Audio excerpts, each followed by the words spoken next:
welcome everybody to our podcast. It is February 4th, 2026. Because there will be some events that we talk about later. I want to make sure people know when they are, and if people are tuning in a year from now, they won't be looking forward to those events, but they will get some really important information. I am Sarah. I am one of the SCIP coordinators in Nebraska. SCIP stands for School Community Intervention and Prevention. Our mission is to provide effective prevention education for schools, families, and communities. And we do this by equipping schools with early intervention tools. And our hope is that we connect every student and family with resources. So today's podcast is an important conversation about overdose prevention, compassion, and looking out for one another. We get the privilege to speak with Regina Sullivan, Executive Director of Marvilee, a nonprofit in Lincoln, Nebraska, and Amy Holman, Project Coordinator of Stop Overdose Nebraska. Both of these women are passionate advocates for youth mental health, strengthening community connections, and overdose prevention. We are deeply grateful to our guests for sharing their stories and their important work, and we hope this conversation helps foster compassion, understanding, hope, and a commitment to prevention. This conversation focuses on overdose awareness, how it affects families and communities, and why prevention and education matter so much. It's about saving lives, recognizing the risks, knowing when and how to get help, and understanding that supporting one another can make a real difference. Our goal is to build awareness, reduce stigma, and encourage young people to look out for themselves and their peers.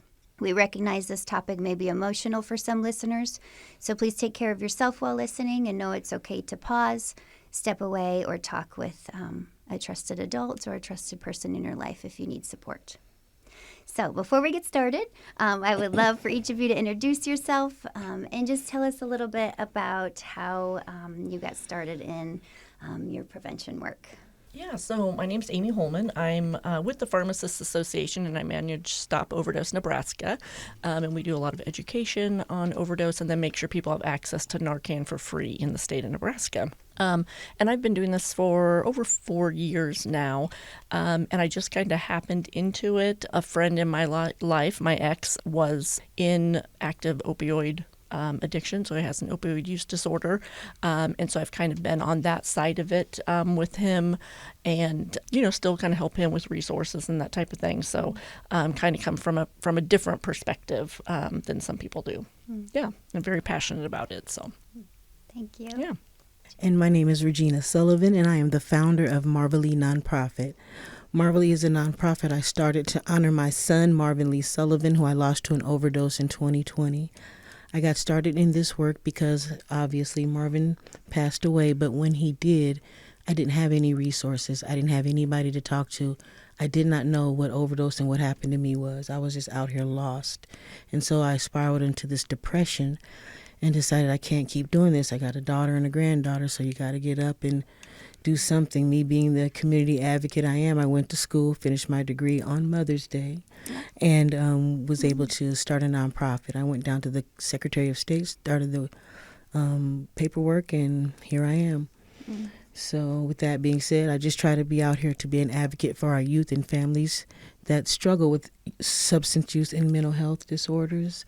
And we want to make sure that we're empowering our youth because they are the next generation. And the way we do that is we do Narcan trainings in collaboration with Stop OD Nebraska. We do an all-school graduation party. This graduation party is for all graduates. It doesn't matter who. It's a milestone that needs to be celebrated, and not every student wants to go to college. So we want to make sure we have resources for apprenticeships, CNA. If you want to go to an HBCU, that information's in the park. Just a lot of other resources outside of just school to prepare them for the next chapter. And we're also in the process of planning the Youth Behavioral Health Summit with some great community partners like SCIP and Stop OD Nebraska. We are going to do a youth-led conference to see what our youth has to say about their mental health, suicide, jobs in behavioral health. We'll get a Narcan training that day. And QPR will just be a great day for us to get our youth voice and to hear what we can say so we can better serve them. Mm-hmm. Well, thank you both for trusting this whole community with your stories and for just your passion and the work that you do every day. So thank you for being here with us. Okay, so first question, what is overdose prevention and why is it so important to talk about right now? To me, it means that no one is affected. So we're going to prevent that from happening. And the way we do that is with our Narcan trainings, education, raising awareness. And that's the way that we are meeting people where they're at as well and raising that awareness. So. Yeah, and I think making sure that parents are aware of what is happening out there in the world and how to talk to their kids, making sure that they're trained in how to use Narcan, and then they're not afraid to talk to them about this, and so their kids can bring it up as well. So, yeah. So how does a parent start that conversation? Yeah. Me personally, with my son, I asked him, when I found out that he was in full addiction, I said, "What's going on? I'm your mom. You can tell me what's going on." And he told me. He told me how I got started, what state he was in, and at some point he started having a lot of seizures. So me as a mom still didn't know what was going on. I enabled him. We went to the seizure doctor. He wasn't having, it's just, a fine line of what you know and how you're educated about it, and I was not. So I tried to have that conversation with him, but still didn't know what to do with him, but put him on my insurance. So that's why it's so important nowadays to have these parents aware of what that looks like and what it sounds like. And, addiction is a sickness and things like that. So those things need to be made aware. Yeah, I think, with our resources, we now have a parents landing page on our website so that parents can go find out how they talk to their kids and what they need to talk to them about also, and kind of where we're at in this world today, because it is different out there. There are fake pills. Kids might take something that they don't know what's in it. Someone may give them what they say is an Adderall or what they say is a Xanax, and that's not what's in it. And, unfortunately, I work with a lot of parents who have lost a child, and most of them will say, "My kid was a good kid." And we get that a lot of times from parents or people who say, "Oh, I don't need Narcan, my kid would never do that." And unfortunately, it can happen to anyone, and it just takes one time and someone to make one mistake or try one thing. And so we really want parents to be aware that it can happen to anyone, and that's not a bad thing, but it can happen. And so it's better to be prepared for that and teach your kids about it than be on the other side of that where someone's telling me that their kid was a good kid, because of that. So Right. Well, and that kind of leads into some of the stigma that is out there when it comes to substance use and overdose prevention. So what are some of the myths that you would really like parents, the community to know when it comes to overdose prevention? That your child is suffering from an illness, period. That's the one thing I did not understand. I thought it was an accountability thing. I thought it was you're lazy, but it was not. He was actually going through a mental health episode with being addicted. Yeah, I think there's, mental health does, play into it so much. And so many times it is that, I always say people don't wake up one day and think, "Oh, I think I'll get a substance use disorder." That's not how it works. Right. It's something that has led them down that path. And a lot of times it is trauma. It is undiagnosed mental health or anxiety, depression, and with kids, when I've been doing presentation with kids, a lot of times I think people think like, "Oh, it's so hard being an adult. You're a kid. You don't understand how hard it is." But being a kid isn't easy either. There's so many pressures on kids, whether that's, from their parents to do good in school, to play sports, to look a certain way, dress a certain way, act how other kids want you to. There's so much pressure on them to do different things. And sometimes that leads to, unfortunately, doing things even like Adderall, where, someone gives it to them because they need to get more done. They want to do more things. I worked with a family in Omaha whose son was addicted to Adderall. He'd never been prescribed it, but just started using it, became addicted to it, and his parents had no idea, and he was a track star. He, did good in school, so it can really just be anybody, and there's so many things behind it besides someone just becomes addicted to a drug. There's so much more behind it than that. Yeah. Well, and it's so important for kids, I think too, to understand, like, your brain right now developmentally is still under construction. Yes. And naturally you are curious and you're impulsive, Yeah. Which aren't bad things. But when they do have all the pressure that they do and all the noise, coming at them from everywhere. Yeah, social media so much now. That sometimes even thinking all of the things and feeling like I'm going to be able to withstand this and I'm going to be able to make the good choices. Sometimes in the moment of pressure, their curiosity or just a really overwhelming emotion gets the best of them, and maybe they think, well, I'll just try it this one time. Yeah, or my friend wouldn't give me something that's bad for me, right. Which that person may not know either that it's bad for them. Yeah, so there's just so many things that play into it, and so I think that's back to where it's so important to educate kids on that, because a lot of kids do know about this, and sometimes I think parents, don't realize that their kids do know about these things and want to learn more about these things. But again, there's just so much involved in it, and you don't want to kind of use that stigmatizing language or things, because then kids might not come and talk to you. Regina's son did talk to her about it. A lot of kids might not do that, but if you can seem like you are open to listening to them about it, then you're going to be on the winning side of that for them to actually talk to you about it. Mm-hmm. Yeah. So for parents listening, let's say their child does open up and start the conversation. How should a parent respond? I would say with the truth, nothing but the truth. Let them see what it looks like. What the preventatives are, if educating your friends, because if they have the information, they'll be able to educate their peers. So I think too, if someone did come to you and say, I am using this, I shouldn't be using it, I think I'm misusing it, or maybe I do have a substance use disorder, I think first, one of the things I read one time was say thank you for coming to me and actually talking to me about it. I think sometimes the reaction is to yell at them, oh my God, what were you thinking, why did you do this, which might be also part of the conversation sometimes, but I think thanking them for actually coming to you so that they feel like, okay, I can talk to them about this, and then figuring out a plan of how you're going to get them help, or what next steps you need to do. Yeah. Well, because it is scary. It's totally, rightfully so. I mean, I think I talked on the first podcast, actually, when we were talking about nicotine vaping. My 6th grade daughters, actually, both of them were talking to me about someone, that they knew and hung out with at the park quite a bit, pulled out a vape and was using a vape. And I went right into oh my gosh, on my soapbox preaching, and I could just see their body language back up, and I was like, oh man, I just shut it down. They were willing to talk to me, and now they're like, oh gosh, never mind, Right, yeah. So it's hard, but remembering okay, these are your babies. Yeah.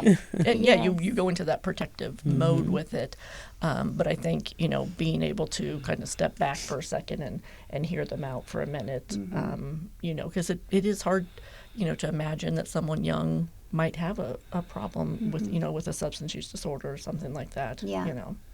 That brings up a good point. So we share this with a lot of SCIP team leaders throughout Nebraska, and sometimes elementary folks, I think, shy away from topics like this because I think they think, well, this doesn't pertain to our age kids yet.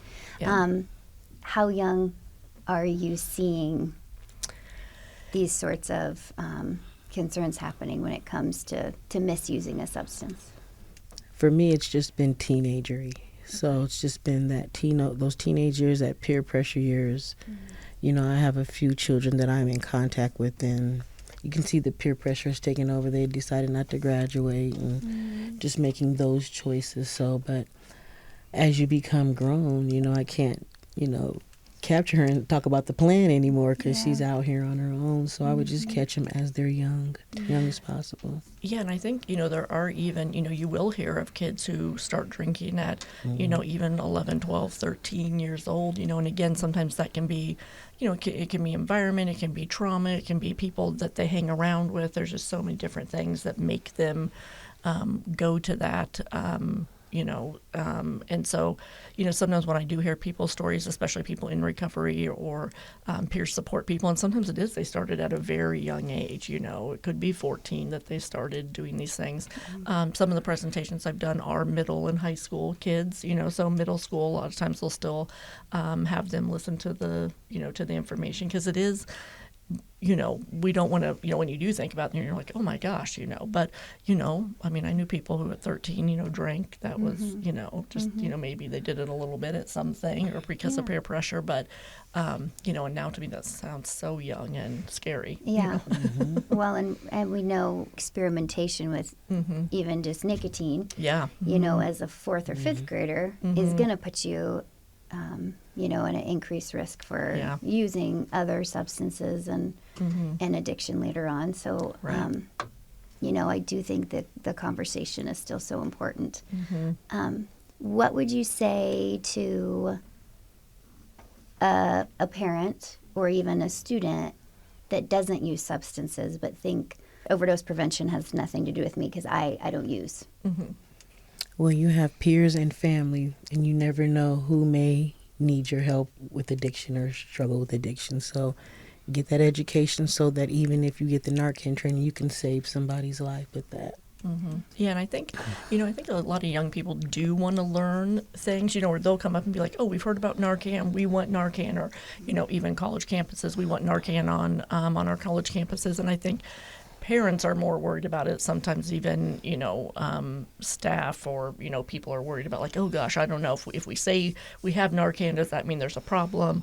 But kids more so want to be aware of what's out there, how they can help a lot of times. So I think even if they aren't someone who might be doing those things, it's good so they would know how to help somebody else, how to educate. And I've had people even at Big Red Welcome before the university starts, I had someone who came up and said she had used Narcan on her mom numerous times. Her mom had a substance use disorder, and she had saved her life numerous times.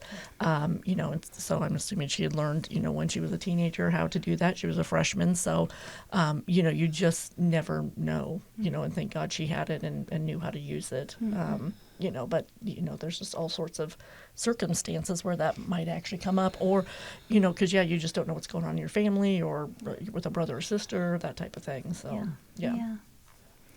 So what are the warning signs that someone may be experiencing an overdose? I'm going to leave that to the expert. Some of the big ones, one of them would be you just can't get that person to kind of come to or talk to you. So we always tell people to shake them a little bit, do a sternum rub on them, yell their name. Pinpoint pupils is a big one, so you can always open their eyelid a little bit, use your flashlight on your cell phone, go over it. If their pupils stay pinpoint, that's a good sign, especially if you know if they've taken something. A lot of times blue lips, skin, or fingernails are like an ashen tone to their skin. Sometimes they'll make kind of like a snore, like gurgling sound as well, just because of that breathing, and then just that slow, stopped, or shallow breathing. Okay. Yeah. What should then the actions be if you are noticing these symptoms? Yeah, if you how have do they Narcan, jump into action? Yeah, so if you have Narcan on you, hopefully, the first thing to do, if you have a couple people with you, I always say have someone call 911 while someone else is administering Narcan, because you really want to get that Narcan into their system right away. So you roll them flat on their back. And then we always say you're going to peel, place, and press. So the nose spray comes in like a little package, so you're going to peel that open, place the nose spray in one of their nostrils, and then just hit the plunger on it. It's just one dose in it. It's super easy to use. It kind of looks like the top of a Flonase is what it looks like. And then roll them onto their side in what we call the recovery position. You kind of use a knee as like a kickstand so they don't roll forward. A lot of times someone will throw up when they come to. So it's important you have them on their side so they don't aspirate if they were to throw up, and so they're not choking. If they're not awake in 2 to 3 minutes, roll them back on their back and then give them another dose of Narcan. So there's 2 doses per box of Narcan that you get. Oh, okay. Yeah, so there's always 2 doses. So they're one dose per Yes. per Yep. One dose per little nasal spray. per nasal spray. Okay, Yep. but 2 doses come in a box. Yes. Okay. Yep. So you always have 2 doses. It's super important you call 911 because someone can go back into an overdose within 30 minutes. Even though they may have woken up, they could still go back into that overdose again. So okay. 911 will most of the time, emergency help will give them more Narcan, and then they may put them on Narcan in the hospital too, like a Narcan drip. So yeah, Okay. just so they make sure it's out of their system. Okay. Yeah. And what if Narcan is administered, but there isn't an opioid in the person's system? That's a good question. Yeah. So it will not hurt them at all. So if I sprayed it in my nose right now, it's not going to do anything to me. If someone was having a heart attack, if they were passed out drunk, any of those things, it's not going to do anything to them. It's not going to help them in any way, but it's not going to make them breathe again. So, and it's not going to make anything any worse. So you're safe to use it, which is one of the great things. You can use it on an infant up to whatever age of person. You can use it on animals. Recently there was an article where it saved 6 puppies. It saved many infants, toddlers who have gotten into something that parents might have had something that they got into. So you're really safe to use it. Okay. Yeah. Is there a age limit on who can carry it? No, not really. For us, with the program we do with the pharmacies and ordering online, it just on there is 12 and up. So anyone 12 and up can actually go get it. Oh, okay. Yeah. Can you explain that process? Yeah. So how can someone that's listening that says, okay, I want to get Narcan Right. in my purse Right. tomorrow, how do I do that? Yeah, so you can go to our website, which is stopodne.com. If you go in there, you can put your zip code in. There's a map that'll tell you which pharmacies in your area have it. You just go into that pharmacy, tell them that you want Narcan. Each person can get up to 5 boxes of it at a pharmacy per day, per person. And then you just go in there. You don't have to give them your name or personal information. You just check 3 demographic boxes. That's just how we get grant money. And then they'll show you how to use it, and that's it. That's all you got to do. You can also go to the website and just order a box as well, which is super easy. That's the way we get most of it out to a lot of people. We do a lot of those every month. And on there, again, you just put in your shipping information, answer the demographic questions, and then it'll ship out to you. They say within 7 days, but most people say it's within 3 or 4 days they have it. So Okay, and they'll Yeah. ship it to your house? Yep, they ship it to your house for awesome. free. Yep. Okay. Yeah. Okay. How often can you get it? That online you can do 1 box per day per person. Oh, wow. Yeah, so you can get as often. It has a Okay. 4-year shelf life. Okay. So it'll last a long time too. Okay. Yeah. Awesome. Okay. Yeah, we try to make it easy. Yeah, absolutely. And I think, is it correct that in all of Lincoln Public Schools, there's Narcan in every health office? Is that correct? That's a good question. I don't know where it is for sure, but yes, Okay. it's weird. Most schools have Narcan in them. A lot of the colleges do not. The colleges a lot of them are kind of weirded out why it's harder for them to have it than the schools. But probably 2 or 3 years ago, a lot of the schools were like, okay, we need to have it in here. A lot of them have it either with their nurses in nurses' office. Some teachers will have it, or they'll have it in like AED kits. Okay. That's where a lot of people will place it in like businesses or on university campus. A number of places do have it like in their AED kits, so anyone can go and get it then. Yeah. Yeah. Okay. Are you having more, like, just even businesses and, I mean, like grocery stores, like just other places, like Yeah. reaching out and asking? Yeah, there's a lot of places that do actually. We just did a Southeast Community College actually, where Regina also works. I just did a training out there for their staff, and we're actually doing another one tomorrow out there. And so people could get a Narcan as well while we were doing that training. But yeah, so they want the training, they want to have it so that they have it on campus. I've done different ones with Union Bank, all sorts of different places that want to have it. Want to make sure people are just safe, and because there are a lot of places that probably should have it just in case. Yeah, right. You never know. So Well, like you said, you don't know when you're gonna no, yeah, see somebody with, 1 or more of those symptoms. right, for sure. And the more people that have it, Yeah, the more the likely better. that, yeah. Yeah.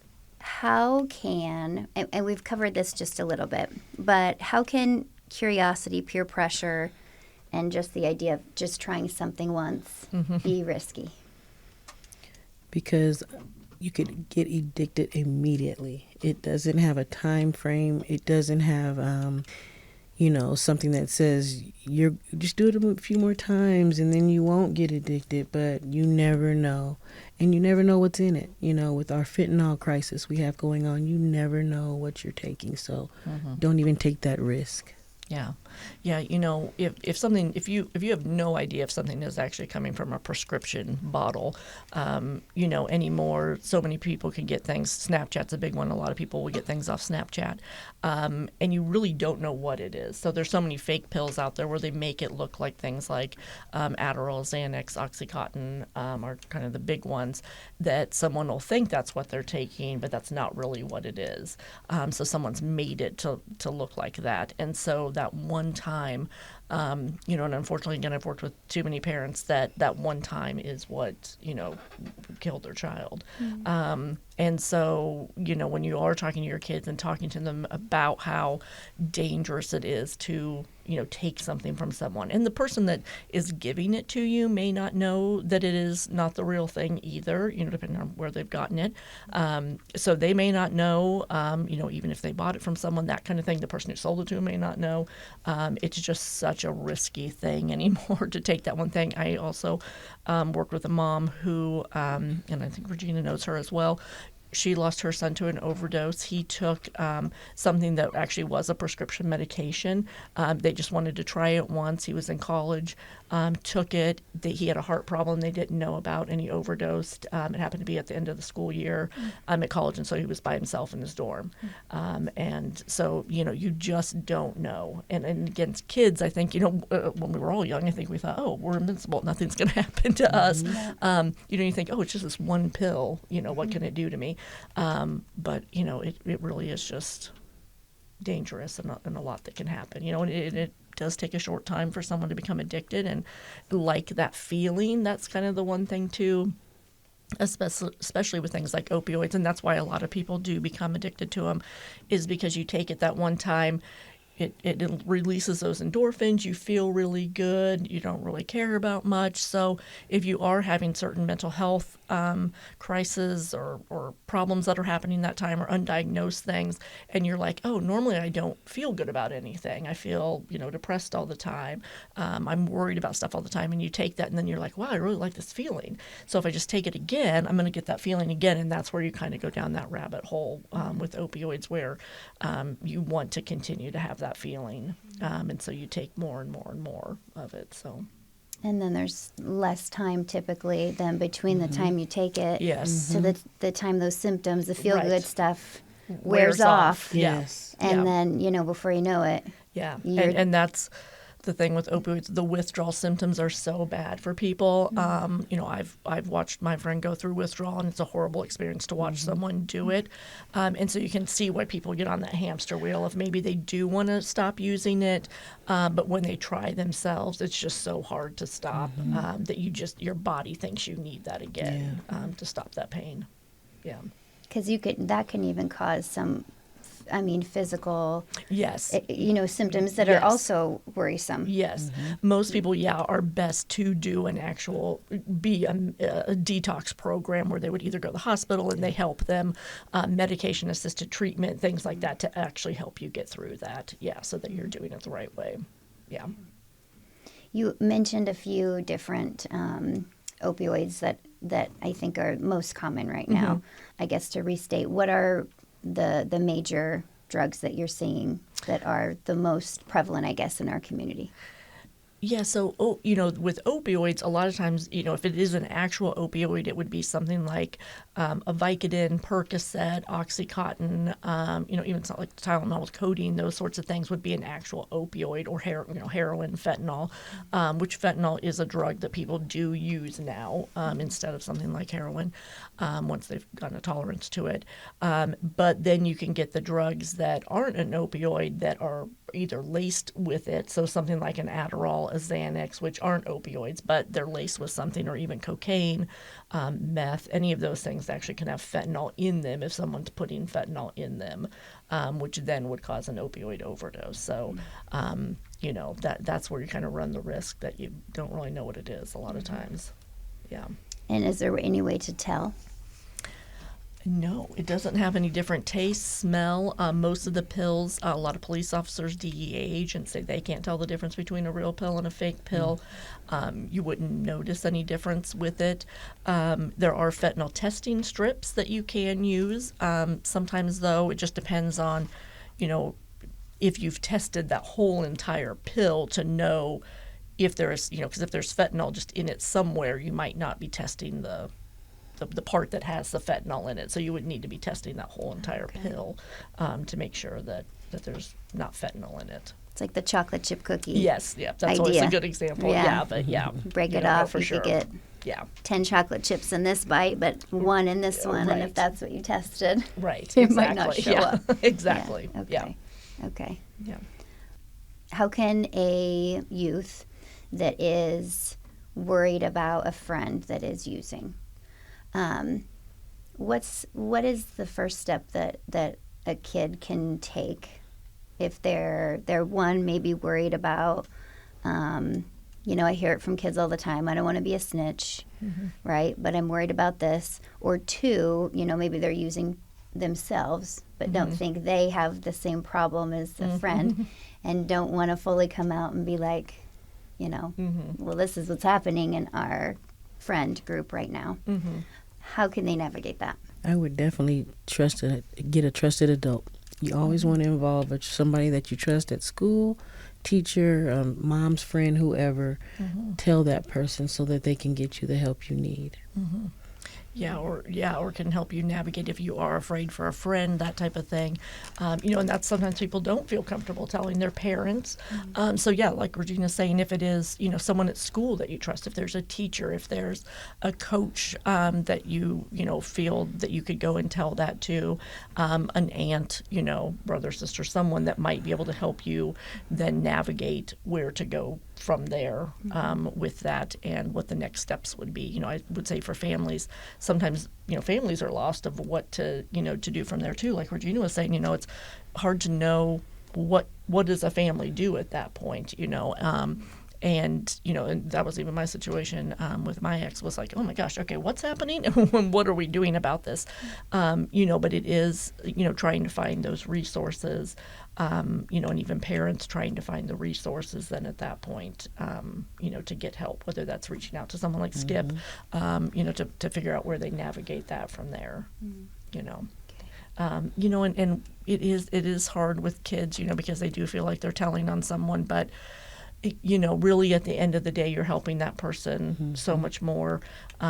They may not be happy with it at first, but they are going to be later. They will thank you, I think, for it. But yeah, you got to be comfortable with the temporary emotion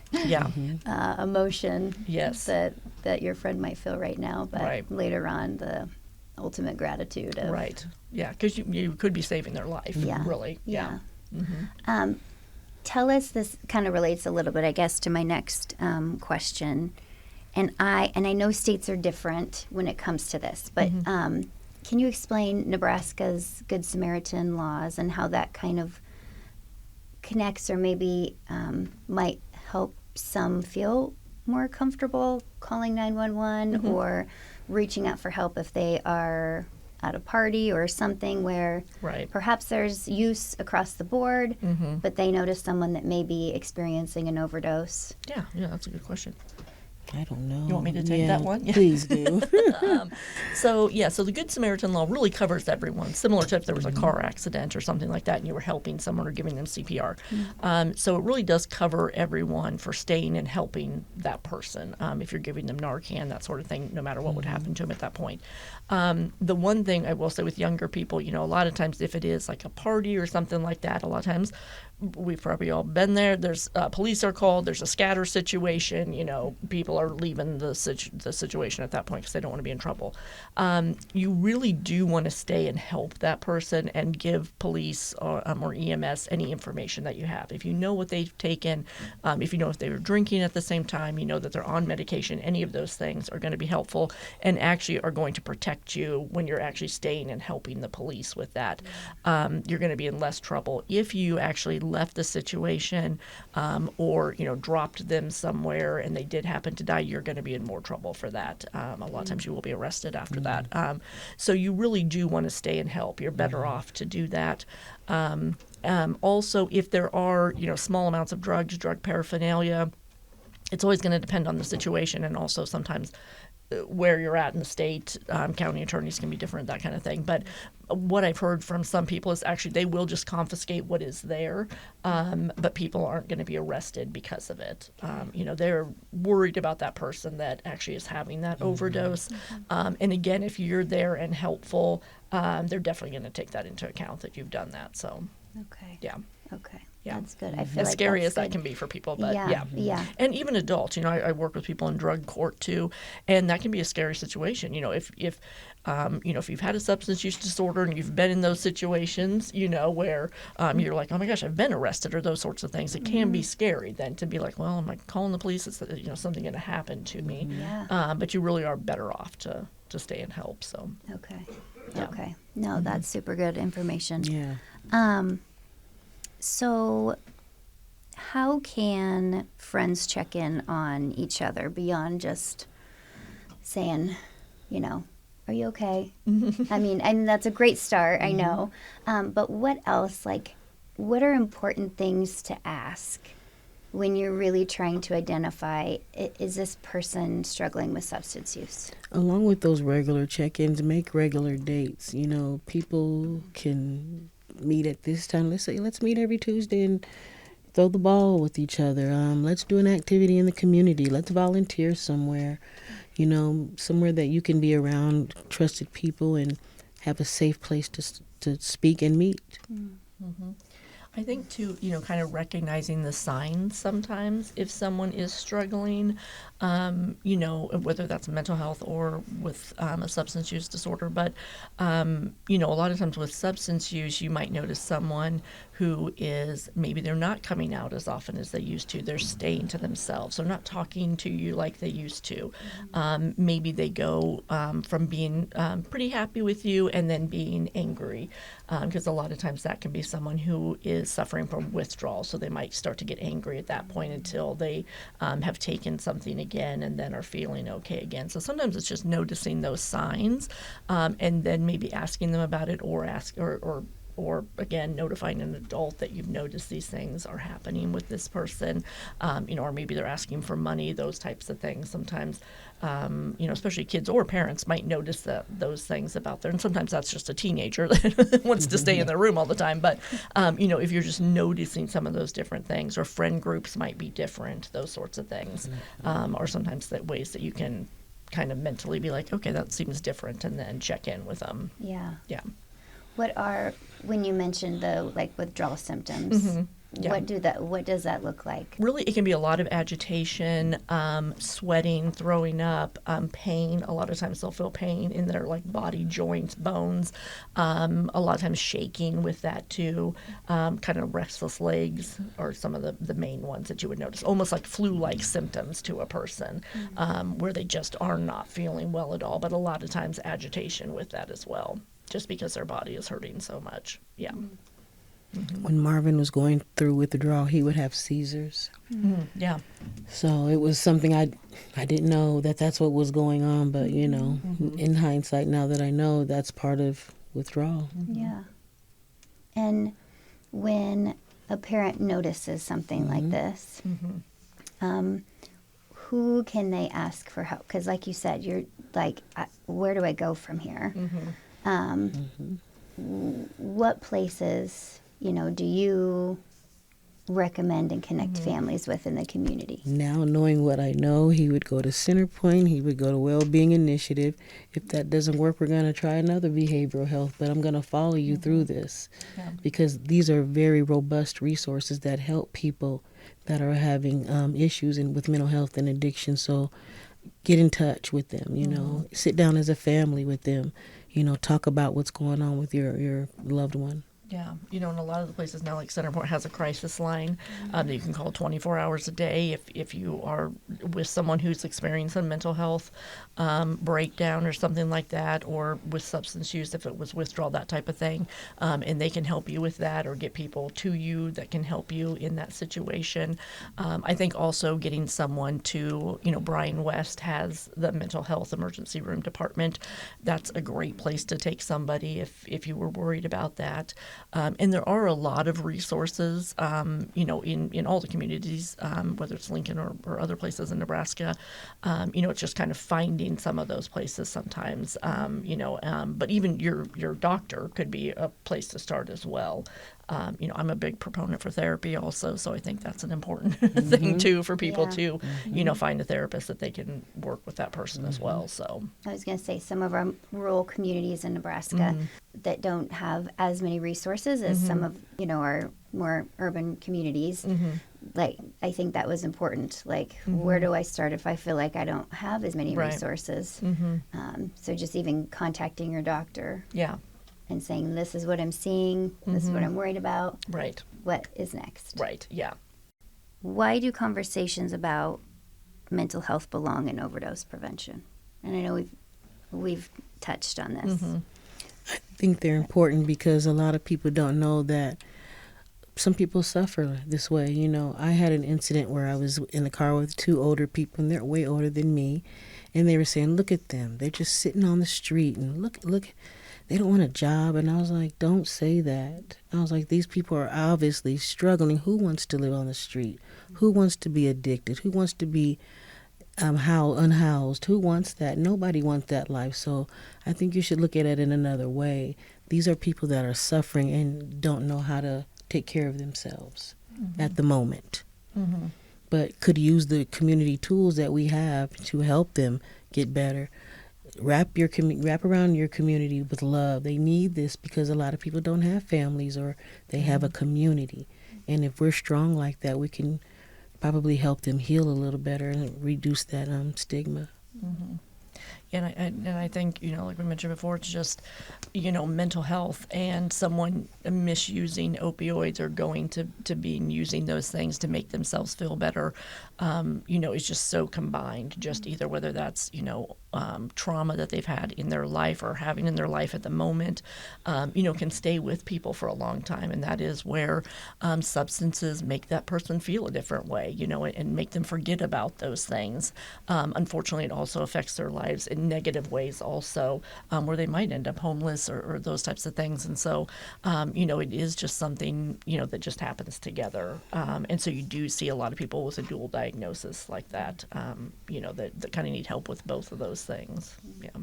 Which is then just kind of amplifies the idea that it is a collaborative approach to recovery and support. Yes, for sure. Yeah. Yeah, and even after, if you've gone into recovery, been in treatment facilities, even, how you navigate that once you get out of there. I was talking to someone about that today, where you're kind of in that bubble of you're in a place with other people focusing on that specifically, and then when you get out of there to move on, sometimes you need to know how you navigate that then for real life, for what you're moving into, Yeah. So do we have support? Like, is there, people kind of focusing on that, supporting that transition? Yeah, we have of course, the behavioral health centers, Centerpoint. What's the other one? The Bridge, is that? Yeah, the Bridge. Well-being initiative is one that's pretty big here in Lincoln.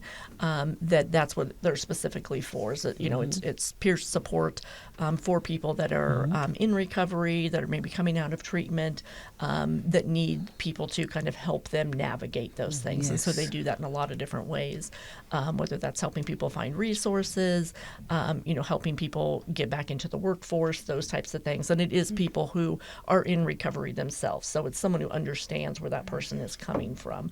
And so a lot of the organizations like that can help people, where they're at that moment, to kind of get back into life again and figure out how you navigate a life, which might be different friends. There's so many different things that could be happening in your life at that moment then that have to change in your life. So, yeah, we're lucky to have some good resources for that. Yeah. So what can schools do specifically when you think about the role that schools play in prevention? I mean, and there's so many behavioral health concerns and topics that we could talk about when we talk about prevention. But what do you think is most impactful when you have a community of educators and teachers? How can they support this work? Well, I would say just coming together and collaborating on what is going on with all of our kids. It's not just about some, it's all. So if we get that information from them, because they are serving our kids. So I love the fact that LPS has Hope Squad, where they can educate. I see SCIP all in LPS, so those are great resources that weren't available not too long ago. I don't know that SCIP was in school when Marvin was in school. I don't know that these resources were available. So now to see them, it's just fantastic, because that's a wraparound service. We're in schools now, not just out here in the community. We're actually reaching our youth. Yeah, I think, with schools too is, educating your staff even, to know more of these things, to understand what they could be looking for as well. Working with different resources like whether it's us, coming to train people, those sorts of things.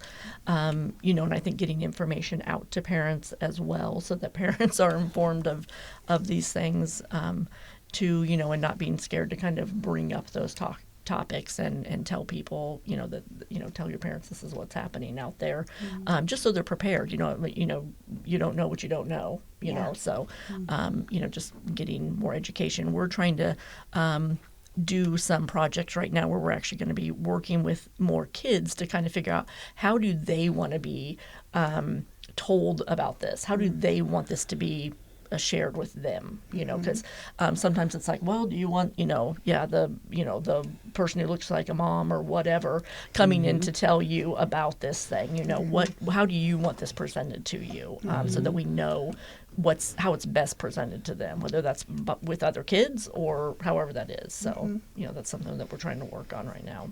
Well, and that's huge. I mean, that's powerful to figure out who the kids are going to connect with and engage with. Because that's going to, determine the value and the impact of the message. I remember even when I first started doing presentations with schools, and this was probably 3 years ago, and I was doing it in some rural communities, and I was in my normal, at that time, NPA, nice pants and a dress shirt and everything, looking nice. And I said, do you want me to come in like this, or would you rather I look like I do on a weekend in my jeans and a T-shirt and Vans? And they were like, yes, we would rather you came in like that to us. And so I just started. I'd rather wear that. Yeah, I would rather wear that anyway. So, so it's, so then I just started being like, I'm just going to wear jeans and a T-shirt to go talk to them, because, they don't want someone dressed up coming to tell them information or tell them not to do drugs or, that kind of thing, which we try not to approach it that way, because I feel like that didn't work when we were kids either. So, Yeah. Like, we want them to feel empowered. Yes. They are part of this choice. They do make the choice. We want you to make the choice. We want you to be educated and empower other kids, and, also talk to them about it. Feel like you can talk to your friends about these things, that sort of thing. So, Youth peer support. Yeah. I can dig it. Yeah. What gives you hope in this fight and in this work that we're doing in overdose prevention? I would say all the preventatives and education give me hope, because it's just more than what I ever had. I've learned so much over the last 5-6 years since Marvin has passed, even what to do with my own mental health. So we have a lot of robust community resources that are available, willing to help you. And if they don't know, they'll refer you to somebody else or get you where you need to be.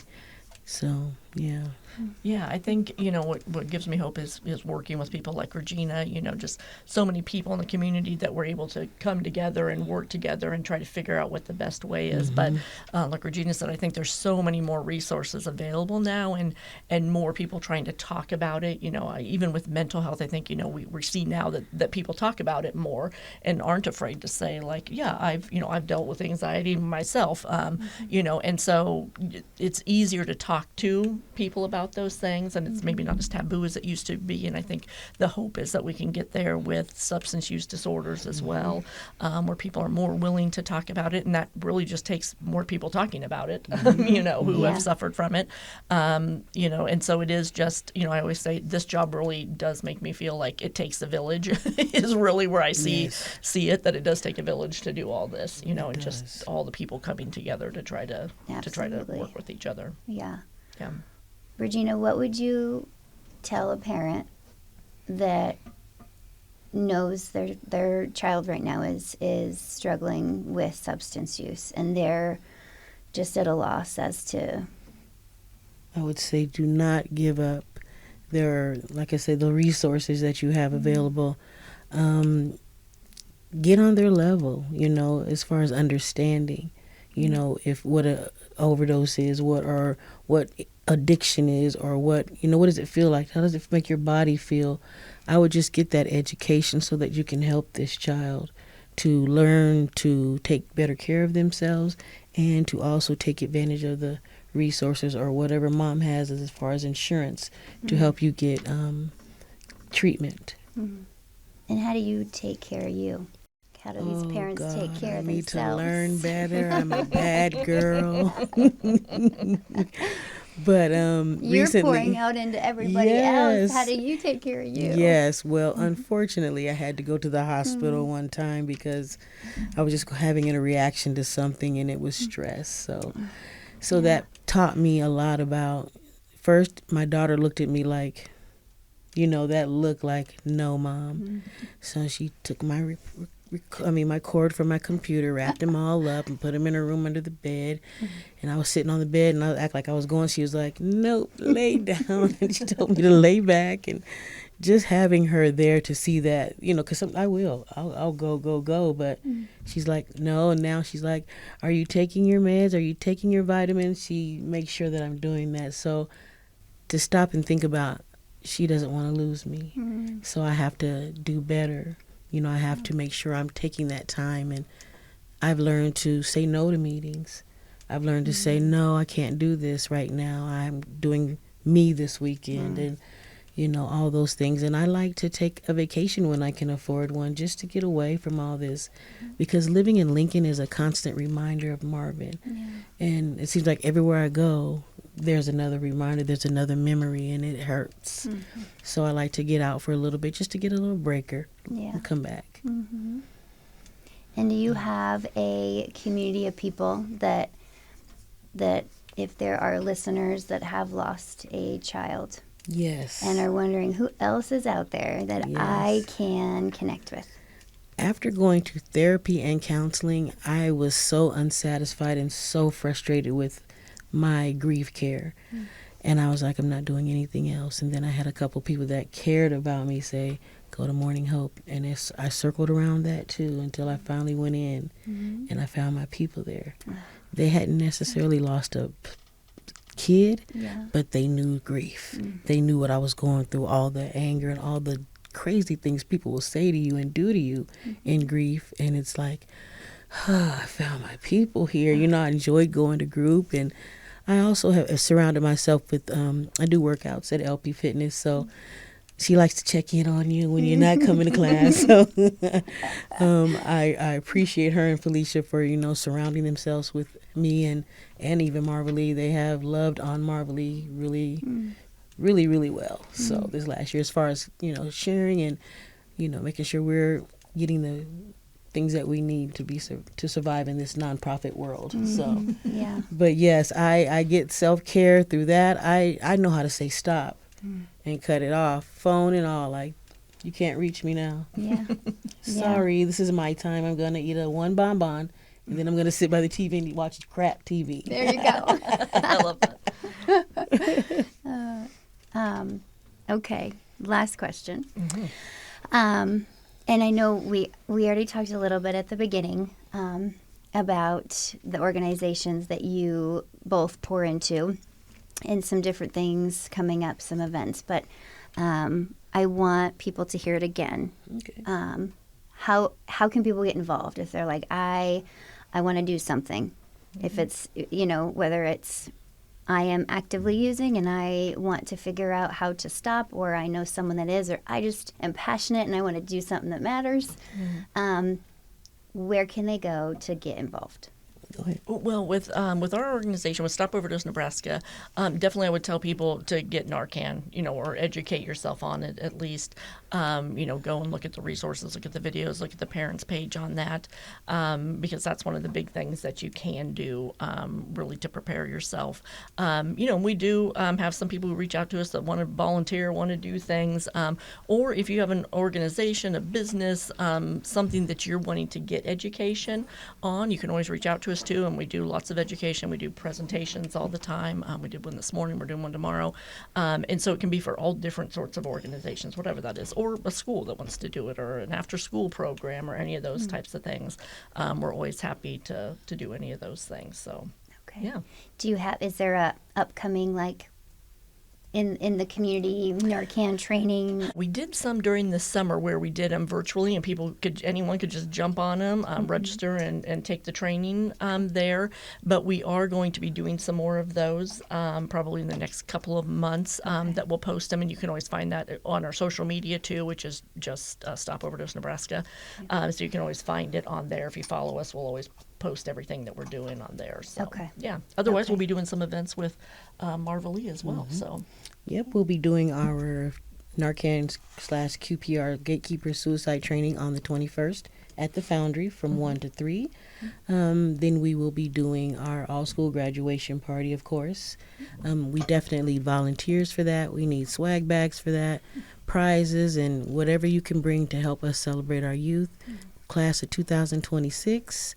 We are also having our Youth Behavioral Health Summit, which we're all collaborating on because, like you said, it takes a village, and we all have great input to our youth and how we want them to win out here. So I think this collaboration is going to be big, citywide, and I think it's a great collaboration for all of us involved to make sure that we hear our youth voice, and that'll be in the fall of 2026, October 2026. I guess the one other thing we have too, which Regina's normally involved in too, is in August, August 31st is International Overdose Awareness Day, and so we do an event in August. I can't remember if it's the 27th or 28th this year that we'll be doing with Centerpoint as well. So we'll do an event there, really to honor people who have that have been lost to an overdose, and just bring awareness to that as well. So Okay. yeah. And those will be posted on Yep, those are all posted social as well. media. And how do folks sign up to go to, if they want to go to the all school graduation? Do parents need to sign up for that? We are currently we have the page, but we're working on a link. My person that does social media and all my other stuff is off tonight, which is me. So, we're working on that. Being a one person, all these jobs I got. So I'm getting that. It'll be done by the end of the week also. And I also wanted to shout out that we, in Marvilee, in collaboration with Foxbox and St. Monica's, will be doing our Pack the Pod. And this is our third year we've done this to get hygiene and black hair care, hygiene, underwears, all kind of stuff for the women in recovery so they can look and feel good about each other. So we have bins at LP Fitness. We have a bin at Zen Salon at 27th and O, Mama Bear Nutrition down in the Haymarket, and you can also go to the Wellbeing Initiative, and there's a bin there. Shout out to Mama Bear because she has created a Marvilee cherry tea. Oh. And so if you want to go get the cherry tea, half the proceeds will go to Marvilee, and she'll give us a check at the all-school graduation. Oh, that's amazing. That's great. Well, and I love that. And that I feel like that's something else, listeners, if you're a business owner or you're also a nonprofit or something, what a great way to promote each other's work and to join in on these efforts. So I love that. Yeah. Well, I so thank you both for being here. And like I said, your passion and your heart that you put into this work every single day is just unmatched. So our community is so thankful for you both. Thank you for having us. Yes, thank you. Yes. Again, our listeners, you can also go to skipnebraska.com. We have these women's resources on there too that will direct you to their websites. And we will post any updates on upcoming events too that SCIP is sponsoring. So we appreciate you listening. Take care.